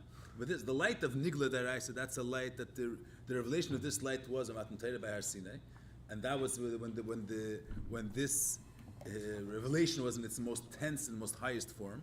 And the more the generations go further, we're bringing it down more in practicality, we're bringing it down more. It's being realized in a stronger way in the world, but the intensity of the receiving this revelation was much more to begin with. But when Moshe Rabbeinu received the Torah by Har Sinai, Mashiach and the Gilev La'asad Lavi, the Ikar is going to be revealed when Mashiach is going to come. That's when Hashem's going to reveal Himself, His own, His inner self. That's His Pnimius, the hidden part of Himself that wasn't shared with us yet. Mainly, it's going to be revealed La'asad Lavi. That's when there's going to be the lashon of this word in Tanakh, but Chassidus explains it at length. That Bizman Hazeh, it's considered we're like engaged, we're like Mukudeshes, we're learning down in Rambam, we're like, there's two stages of marriage. There's one stage is Kiddushin, where the Ish is Mekadesh, the Isha, he's kind of the, he doesn't say he's kind of the Isha, but they're still not living together. Then there's the Nisuin, where they become one. There's unity. There's a connection, then there's unity. So the unity between Yidden and the Eibusher is going to be when Mashiach is going to come. That's when the Eibusher is going to reveal himself, his pnimius, his inner self, the hidden parts of himself, so to speak, and the hidden secrets of the Torah. As a taste of that, as the light that we're receiving, the light, the pnimius of the Torah, that's a light that's emanating, that's shining. That's a taste of because we're coming closer to the future. Therefore, the more the generations go further and further, the deeper and the higher the revelations of Primus Torah is. The more the Alter Rebbe revealed in Primus Torah much more than the Baal Shem Tov is higher than the Arizal. The Alter Rebbe revealed even deeper things that the Baal Shem Tov didn't reveal. The more the generations get closer to Lasad Lavi, the more and the deeper the revelations are. Why? Because this air of Primus Torah is not an air which stems from the air which was revealed in Ma'amad Har Sinai. It was given hiddenly in Ma'amad Har Sinai. But this is an air, this is a revelation which is the time when this revelation is going to be revealed is going to be Lasad Lavi. Now we're getting a taste. It's starting to shine from the Gilei of Lasad Lavi. The Rebbe brings that this is the Chalad of Hashem Tiv and the Meifsin of Hashem. It's not regular Meifsin. The Gemara also says different stories of Ruach HaKodesh and of Meifsin. That's Meifsin that are a result of the Gilei of Matan Torah, of the revelation of godliness that was by you when Moshe Gibel Torah Sinai. But the Nisim and the Neflois, which the Baal Shem Tov did, the Arizal, the Ramak and the Baal Shem, that's already a different type of miracle. That's a miracles which are already a taste of what's going to be the new world that's going to be when Mashiach is going to come. So you have to remember just the Rebbe brings that the Gola Vitas Kislev in Tammuz. It's not just a regular. Okay, the Friedrich was the Russian government there, and they would try to stop the Friedrich Rebbe from spreading Yiddishkeit, and there was a miracle. There was many miracles that happened in history of Klal Yisrael. It was another miracle. This is a different type of miracle. It's a miracle that's the style of miracle is from a taste of the way the world is going to be. Mashiach is going to come. The type of miracle, the way the Friedrich Rebbe went, overpowered the power of the opposition that he encountered was a taste of the way the world is going to be when Mashiach is going to come. The Rebbe explained it in many different ways. Where you see in the Geula of Yid Tammuz, where you see in the redemption of Yid Tammuz, that it's a taste. It's really from the world to come type of miracle. It's not a godless type of miracle. Different type of miracle. Many different ways. I'm just saying the idea is that. What we have to know is that we're going forward always. We're going forward towards the Zman of Lasad Lavi. The world is not going backwards. We're going forward, closer to the Zman where there's going to be the way the Rambam describes what the way the world is going to be, the way the world is going to function, Mashiach is going to come. We're going closer towards that world. And every moment and we don't necessarily sense it. So we see the Friedrich Rebbe, there was a Golus. Maybe the Alter Rebbe's times was better. There wasn't opposition against Yiddishkeit. They were saying that every step, the Pnimius was a closer step to the Gilei of Lasad Lavi, and the type of miracle that that happened then, the type of strength the Friedrich Rebbe brought out then, that was really a step. It's all steps closer. Saying the idea, the awareness that every stage that we're living in, and every stage that we're in, it's all points that we're getting closer to the Zman of Lasad Lavi. L'chaim, l'chaim.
I said before that so we speak about the purpose of the revelation of Chassidus. So the Rebbe says that there's two reasons.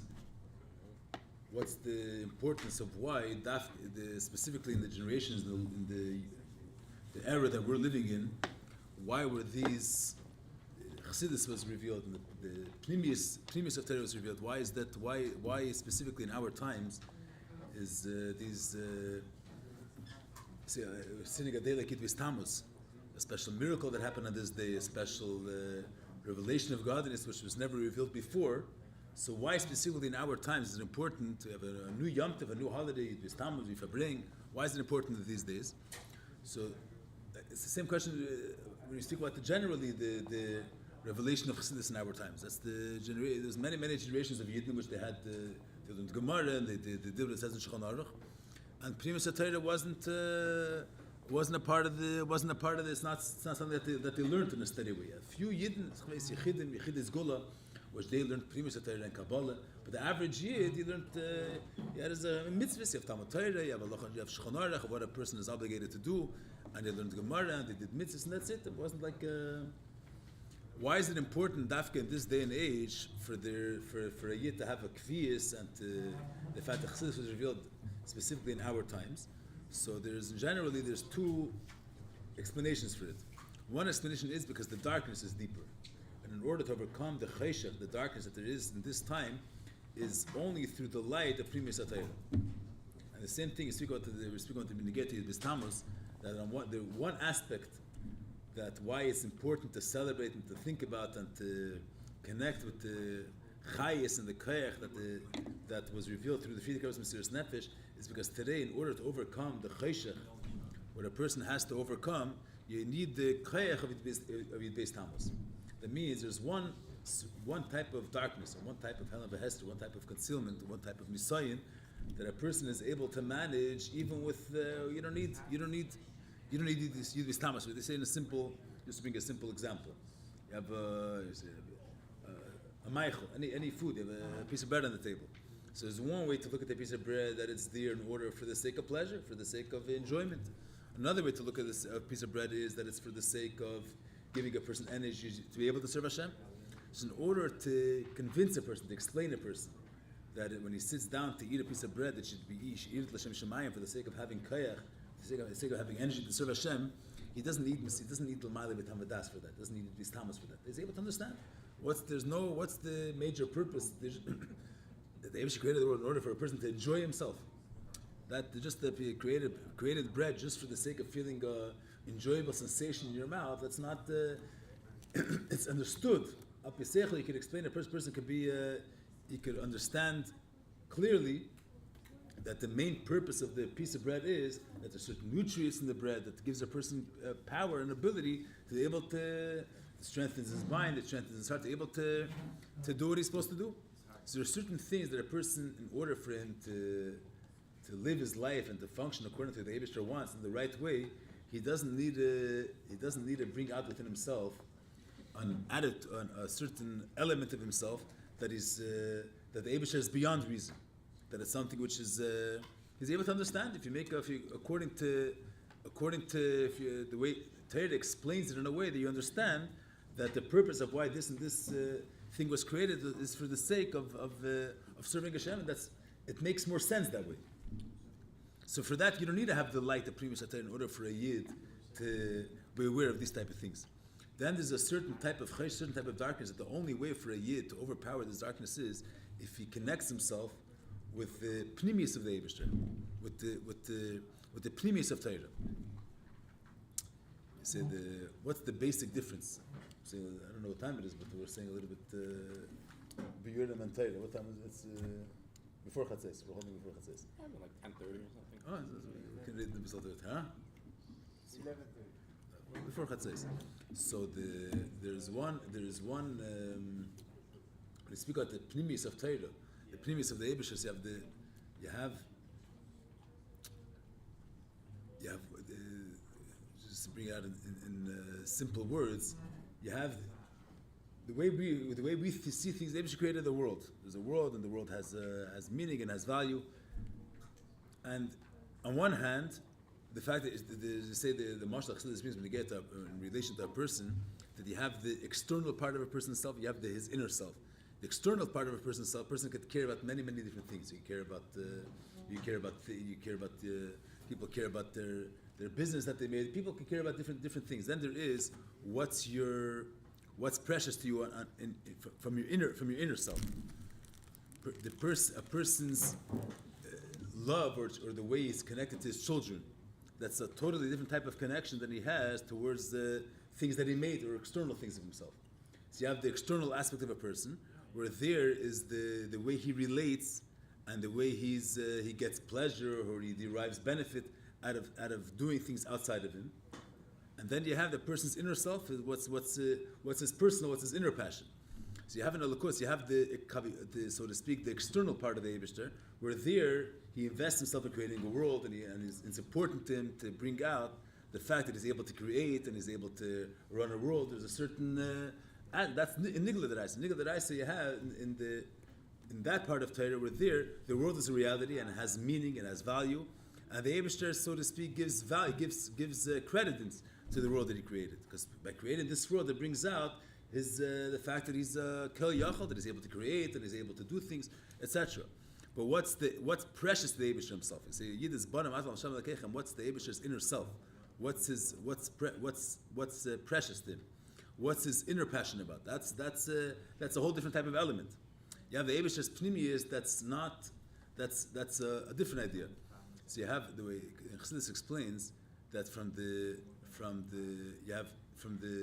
lower levels of Elokus, where the Eibishter creates a world and he gives value to reality outside of him. You have from the viewpoint of the Eibishter himself, where there it's the Eibishter himself is Ein Sof, is higher than any limitations. He's infinite. He's Ein Sof, and there's no space for any reality outside of the Eibishter himself. The fact that he could give credence and value to a world, that's because the Eibishter limits himself, constrains his ultimate self, and he gives space to reality outside of him.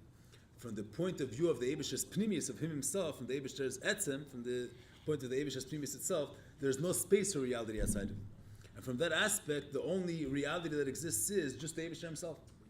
So what I'm saying is, I'm not going to be Yurim Chassidus, just want to bring at the point that you had Zmanim, you had times, that in order for a Yid to be able to deal with the world outside of him, to be able to live a life the way a Yid is supposed to live, he didn't have to be in touch with the Pnimius, with the deeper energy of the Eibishter, with the Pnimius of Elokus, the fact that the Eibishter is infinite, is Ein Sof, and there's no space for any reality outside of the Eibishter. He didn't have to be in touch with that aspect. There's an Eibishter, the Eibishter created the world is a reality, and there's a creator of the world, and even with that notion itself, you're able to function, to be able to fulfill the Eibishter's mission the way it's supposed to be. You don't have to be connected. You have to be attached with the Pnimius of the Eibishter, which doesn't give space to reality outside of it. But you have in later generations, especially in our generations, where on one hand the Cheshach is much darker, the Hell of Hester is much darker, and the only way to overcome this Cheshach is by Yid connecting himself with this aspect of the Eibishter is infinite. He's not limited in any rules. If we're going to go according to our reason, according to understanding the Eibishter works, we won't be able to see how Kedusha is stronger than Klippa. You have in Zmanim earlier, you were able to al pesech understand that Kedusha is a higher power over Klippa. You didn't need to come to the notion that the Eibishter is beyond rules. The Eibishter is ain't safe. He's beyond rules. Even understanding, even by understanding of Lakus according to a certain measure, understanding, you're able to understand that Kedusha is stronger than Klippa. You didn't need to have the revelation of Primus Atayra. Where there, it's explained that the Eibishter is ain't safe, and the fact that, and therefore, Kula can make a lachshiv, and the Eibishter defies rules and defies logic. Even according to logic, you understand that Kedusha has a power over Klippa. In later generations, because the Keches of Klippa became stronger, the darkness is stronger. So therefore, in order to overcome this darkness, is only with the awareness, only being attached with the fact that the Eibishter is ain't safe, and mitzad the Eibishter's pnimius, there is no space for any reality outside of him. He's beyond the reason, beyond logic. Without being connected with that point, you'll be affected by the cheshach of Elam Hazar. This is what I'm saying. One of the basic explanations that's brought to the Rebbe is why was the Gidei Chassidus in later generations. So one beer is Achana to Lasad Lavi. That's already a second explanation. The first thing is because in order to overcome the darkness today, it's not enough with the regular standard understanding of the power of Elokus, the way it was understood before the Gilui of Chassidus, before the Gilui of the Baal Shem Tov. The regular standard of the Eibishter is the source of creation. He's the author of creation. He's the creator. The fact that Eibishter is the creator is not going to give you the ability not to be affected by the intensity by the Helen of Hester Elam Hazah, the way it is today. There's different aspects, different ways of explaining it, but just if we want to relate a little bit to what I was saying before, if we want to relate it generally to where we're holding is the fact that a Yid is able to live today and to feel that the world is that we're holding, that the Rebbe said that we're holding mamish by the zman that's close to L'asad Love, in order for Yid to actually not stam, we could say but to actually feel that the world is getting closer and closer to its ultimate goal, and to be margish that we're standing by the say the Rebbe's lashon, the last seconds of Golus. So the way we experience reality, it's opposite that. It doesn't seem to be that way. The only way for a Yid to be connected to this type of and to be aware of it is by being connected to the Elokus, the way it's revealed in Chassidus, the way it's revealed in Pnimius HaTorah. And that, only by being connected with the Elokus, the way it's revealed in Chassidus, is going to give a person the certainty and the clarity that the fact that there's Cheshach and Elam Haz is only for the sake of bringing out the Kayach of a Yid, and only for the sake of is bringing us closer to L'asad Love. Without the Elokus, the way it's explained in Chassidus, the way it's explained in the Chassidus that was Nizgal in our generations, there's no way for a Yid to overcome the darkness the way we experience it today.